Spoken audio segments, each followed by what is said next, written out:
માળિયાટીનામાં વિનામૂલ્યે નેત્રરોગ નિદાન કેમ્પ યોજાયો તો માળિયાટીના વણિક મહાજન વાડી ખાતે સુનિધિ ચેરિટેબલ ફાઉન્ડેશન મુંબઈ અને રણછોડદાસ બાપુ આંખની હોસ્પિટલ રાજકોટ તેમજ ડોક્ટર આભાબેન શેઠ તેમજ માળિયાહાટીના દ્વારા વિનામૂલ્યે નેત્ર નિદાન તેમજ દવા તેમજ ઓપરેશન અને ચશ્મા વિતરણનો વિશાળ કેમ્પ યોજાયો હતો। આ કેમ્પના સફળ આયોજનમાં આશીર્વાદ ચેરિટેબલ ટ્રસ્ટ અને માળિયાહાટીનામાં યોગદાન રહ્યું હતું। નિષ્ણાત ડોક્ટરોની ટીમ દ્વારા આંખોની પરીક્ષણથી લઈ ઓપરેશન સુધીની તમામ તબીબી સેવાઓ સંપૂર્ણ ફ્રીમાં આપવામાં આવી હતી। કેમ્પનો શુભારંભ મહાનુભાવો દ્વારા દીપ પ્રાગટ્ય કરીને કરવામાં આવ્યો હતો।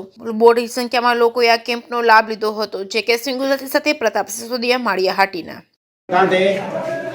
પ્રમુખ આશીર્વાદ ચેરિટેબલ ટ્રસ્ટ માળિયાહાટીના ઘણા વર્ષોથી દર મહિનાની 17 તારીખે માળિયાહાટીના વણિક મહાજન વિધિમાં યોજાતા વિનામૂલ્યે નેત્ર રોગ નિદાન દ્વારા સારવાર operation camp Sunidhi charity foundation Mumbai આભાબેન શેઠ માળિયાહાટીના આશીર્વાદ ચેરિટેબલ માળિયાહાટીના ટ્રસ્ટના માળિયાહાટીના દ્વારા આ યોજાતા કેમ્પમાં રણછોડદાસ બાપુ આંખની હોસ્પિટલ દ્વારા આ કેમ્પ વર્ષોથી યોજવામાં આવે છે। આજે એક દર્દીનું ઓપરેશન આંખનું ખર્ચ 10,000 રૂપિયાનો ખર્ચ થયો, પણ 1 પૈસાનો ખર્ચ નથી આવતો અને અત્યાર સુધીમાં 20,814 ઓપરેશન થયા છે। એક પણ ઓપરેશનની કોઈ પણ જાતની ફરિયાદ નથી આવતી। અહીં દર્દીને તપાસ્યા પછી એને ઓપરેશન માટે અહીંથી બસમાં લઈ જવામાં આવે છે, જ્યાં રહેવા કાઢવાથી તમામ વ્યવસ્થા કરી ઓપરેશન કરી નેત્રમણી એડમિટ કરી ટેકો મશીનથી ટાંકા વગરના ઓપરેશન કરી પરત અહીં મૂકી જવામાં આવે છે।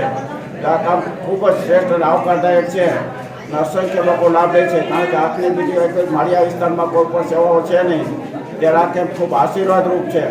અને આ કેમ્પ આશીર્વાદરૂપ છે ત્યારે 20,814 ઓપરેશન આજે પણ ઘણા સંખ્યાના લોકો આવ્યા છે, તે લોકોને પણ સારું મળે લાભ એવી અપેક્ષા છે। આ તકે જે લોકો દાતાઓએ દાન આપેલ છે એમનો ખરા હૃદયપૂર્વક આભાર માનીએ છીએ। આ કેમ્પમાં ઉપરથી દર વખતે હંમેશભાઈ સિસોદિયા રાવળ સાહેબ વગેરે જે આગેવાનો ઉપસ્થિત છે તેમને પણ આવકારીએ છીએ અમે। સાથોસાથ આ કેમ્પમાં મુરાલીભાઈ, સિરાજભાઈ, ભૈરાભાઈ, દેવાનંદભાઈ, અશોકભાઈ વગેરે જે લોકો સેવાઓ આપે છે એ સેવાઓને પણ અમે આવકારીએ છીએ।